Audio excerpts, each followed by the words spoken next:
इमाम सज्जाद पर। कहां कहां फूफी को पत्थर खाते नहीं देखा। अजरो कमल अल्लाह, अजरो कमल अल्लाह। अपनी आवाज़ों को आज़ाद करेंगे, बहुत बड़ा मजमा है, आवाज़ जानी चाहिए करबला तक। रोने वालों की आवाज़ें गिरिया शाम जनाब ज़ैनब के मज़ार पर जाए। बीबी से कहिए, बीबी आइए हमारी मजलिस में, मजलिस में बैठी ख़वातीन से इल्तिमास करूँगा, एहसास रहे किसी को धक्का ना लग जाए। क्या मालूम एक पोती दादी के साथ आई भी हो। अजरो कमल अल्लाह, अजरो कमल अल्लाह। मेरे मौला सज्जाद फरमाते हैं कुछ मुसीबतें मेरे जहन से नहीं निकलती। जब मिनहाल ने आकर कहा मौला शहादत तो आपका विरसा है, तो रोते हुए फरमाया शहादत हमारा विरसा है। माँ बहनों का बेमखना चादर, दयार बदयार, कूचा बकूचा, शहर ब शहर जाना, ये हमारा विरसा नहीं था। पूछा मौला सबसे ज्यादा मुसीबतें कहाँ आई? फरमाया अश्शाम, अश्शाम, अश्शाम। रोते हुए 3 मरतबा फरमाया अश्शाम। अजब नहीं इमाम के इस जुमले में इशारा हो बाजार शाम, दरबार शाम, जिंदान शाम। बाजार शाम में फरमाते छतों से पत्थर और अंगारे फेंके जा रहे थे। सख्त जुमला है, इमाम सज्जाद का अपना जुमला है। इमाम फरमाते हैं शाम में छतों से अंगारे और पत्थर फेंके जा रहे थे।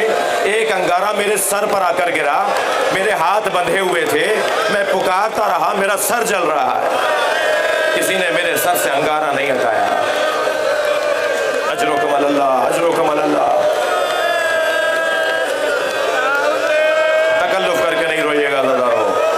जब आप ऐसे रोते हैं ना, इमाम जाफर सादिक दुआ देते हैं, इमाम मोहम्मद बाक़िर को मुसल्ला बिछा के रोने वालों के लिए दुआ करते हैं। इमाम रिज़ा की तो आरज़ू थी कि तुम इतने दिन से हुसैन पे रोए क्यों नहीं। आपने एक सहाबी से कहा कितने दिन हो गए मेरे जद पे रोए हुए। अजरो कमल अल्लाह। और एक नवा बेटा तो हर जुमेरात को करबला आता है और एक सलाम करता है, अस्सलाम अला खद्द तरीब, सलाम हो उस रुखसार पर जिसपे मट्टी लगी थी। सुनेंगे ज़रा, जब हुसैन घोड़े से गिरे हैं ना, तो रिवायत कहती है इमाम का चेहरा जमीन पे जाके लगा है। शायद इसी जुमले को, इसी मंजर को इमाम ज़माना याद करके कहते हैं सलाम हो उस रुखसार पर जिसपे मट्टी लगी, जिसपे जमीन पे जाके जो चेहरा लगा। अजरो कमल अल्लाह। मौला फरमाते शाम के बाजार में हमें ऐसे खींचा जा रहा था जैसे बेचे जाने वाले गुलामों को खींचा जा रहा था। फरमाया तुर्क और देलम के गुलामों के साथ जो नहीं होता वो हमारे साथ हुआ। अजरो कमल अल्लाह। एक बहुत बड़े जज साहब का मेरे पास वो अखबार की कटिंग भी मौजूद है। उनकी अदालत में लाया जा रहा था गवाहों को और आवाज़ दी जा रही थी फलां हाजिर हो, फलां हाजिर हो। वो उठ के आ रहे थे कि एक मरतबा आवाज़ दी गई ज़ैनब को लाया जाए।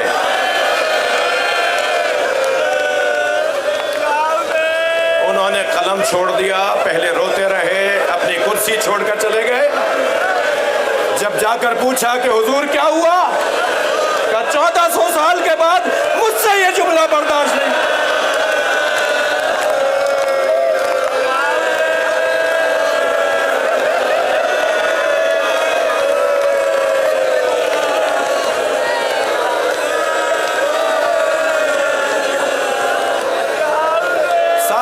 फतवाए तंबाकू आयतुल्लाह शिराजी बैठे हुए मजलिस अज़ा में, जाकिर मसाइब पढ़ रहा है, गिरिया हो रहा है। उन्होंने रोते हुए आवाज देकर कहा आहिस्ता आहिस्ता पढ़ो, हमें रोने दो। ये जल्दी जल्दी तुम इतनी कयामत की बातें कर रहे हो, इतने सख्त मसाइब पढ़ रहे हो और जो हुआ वो पढ़ रहे हो, मगर आहिस्ता पढ़ो ताकि हम रोएं। मुझे जल्दी नहीं है ज़दारो, मेरे पास 10 मिनट मौजूद हैं अज़ान में। आज चेहलुम की मजलिस में गिरिया ज्यादा क्यों होता है? मैं साल भर मजलिस पढ़ता हूँ, आपका नौकर हूँ, मगर जितना गिरिया चेहलुम की मजलिस में होता है। कल रात मैंने मजलिस पढ़ी, आज रात पढ़नी है, अभी पढ़ रहा हूँ। जितना गिरिया चेहलुम की मजलिस में होता है उसका रंग ही कुछ और है। मैं तो ये समझाऊँ ये वो गिरिया है जिसमें ज़ैनब की आवाज़ शामिल है, इसलिए कि बीबियों को रोने का मौका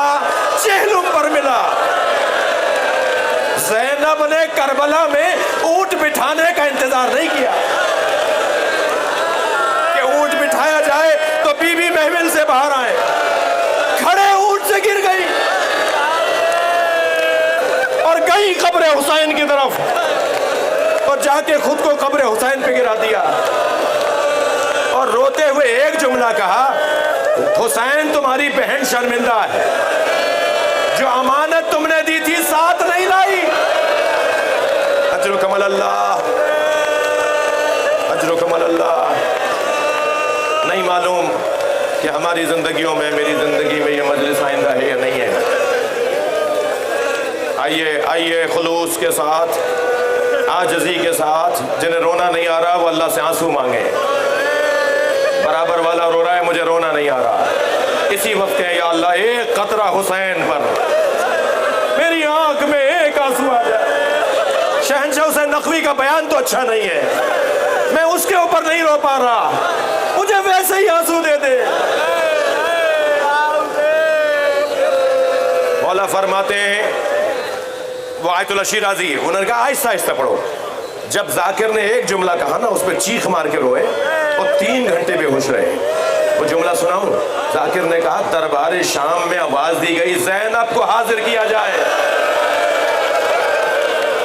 अली की बेटी जो बाबा के सामने बगैर चादर के नहीं जाती थी, जो भाइयों के सामने बगैर चादर के नहीं जाती थी, उसे शाम के दरबार में खींच कर लाया गया। जब यजीद ने कहा ज़ैनब सबसे बड़ी मुसीबत क्या थी, ऐ अली की बेटी बताओ सबसे बड़ी मुसीबत क्या देखी? मेरी बीबी ने फरमाया ज़ैनब पर सबसे बड़ी मुसीबत यह है कि तुझ जैसे से बात कर रही है। बड़ा दुख था अहले बैत को जनाबे ज़ैनब के दरबार में जाने का। हर इमाम ने मातम किया है इस जुमले पर। इमाम सादिक खड़े हो जाते थे, इमाम रिजा की रेशे इतना रोते थे कि इमाम की रेशे मुबारक पानी से आंसू से तर हो जाती थी। ज़ैनब को दरबार में लाया जाए। इमाम सज्जाद फरमाते वो मंजर मुझसे नहीं भूलता, जब एक तश्त ला के रखा गया, रुमाल हटाया तो मेरे बाबा का सर था, यजीद के हाथ में चोबे खजरा थी, एक छड़ी थी जो मेरे बाबा के लबों पे लगा रहा था। रोने वालों ये वो लब है जिन्हें नबी ने बोसा दिया। फिर शाम का जिंदान आ गया, शाम का जिंदान आ गया। मिनहाल तुम मुझसे कहते हो कि कब तक रोएंगे, मिनहाल तुम मुझसे पूछ रहे हो कि मैं बूढ़ा कैसे हो गया, ये ज़ईफ़ी कैसे आ गई, ये बाल कैसे सफ़ेद हो गए। तो सुनो सुनो, शाम के जिंदान में बहन के जनाजे ने बूढ़ा कर दिया। अजरुकम अल्लाह, अजरुकम अल्लाह। ये जो हाय कहा है ना भी आपने, अल्लाह आपको इसका एक अजर अता करेगा। अजरुकम अल्लाह। 3 जनाजों पे गस्साल रोए, मौला अली रोए हैं जनाबे ज़हरा के जनाजे पर, गुस्ल देते हुए चीख मार के रोए। इमाम मोहम्मद बाक़िर रोए हैं इमाम सज्जाद को गुस्ल देते हुए। और जब जनाबे सकीना को गस्साला गुस्ल देने आई ना, तो रोती हुई बाहर आई, इमाम सज्जाद के सामने बैठ के कहने लगी आपकी बहन को क्या बीमारी थी। अजर कमाल अल्लाह, अजर कमाल अल्लाह। आवाज़ें आज़ाद कीजिए, आपकी बहन को क्या बीमारी थी? इमाम ने फरमाया मेरी बहन को कोई बीमारी नहीं थी। कहा मैंने जब कुर्ता अलहदा किया है तो नीले निशान है।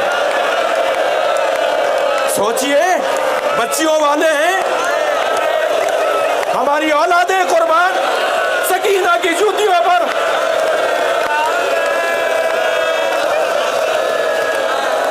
अजर कमल अल्लाह। बस बस आखिरी जुमले, गिरिया हो गया, गिरिया हो गया। शाम से रिहाई हुई, बीबी ज़ैनब ने देखा कि अमारियों पे रंगीन कपड़े लगे हुए हैं। फरमाया ज़ैनुल आबिदीन मैं इन महमूलों में नहीं बैठूंगी। इजअलूहा सौदा हत्ता यालम अन्नास नहनु फी अज़ाए औलाद ज़हरा।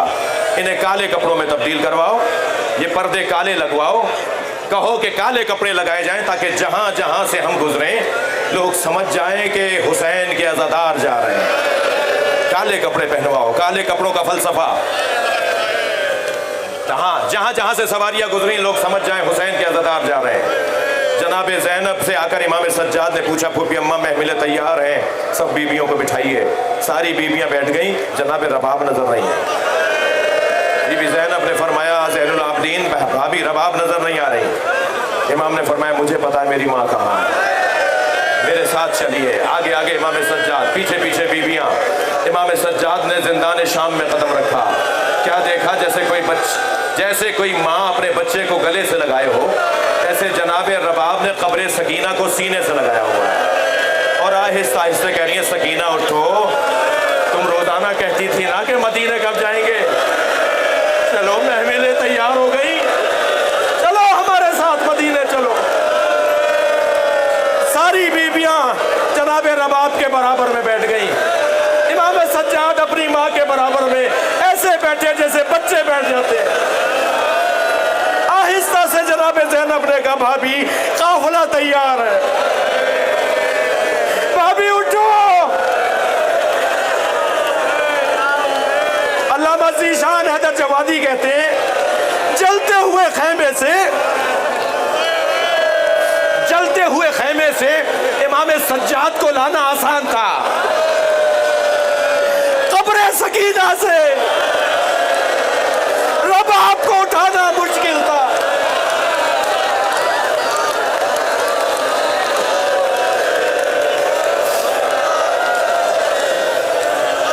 फरमाया, भाभी काफिला तैयार है।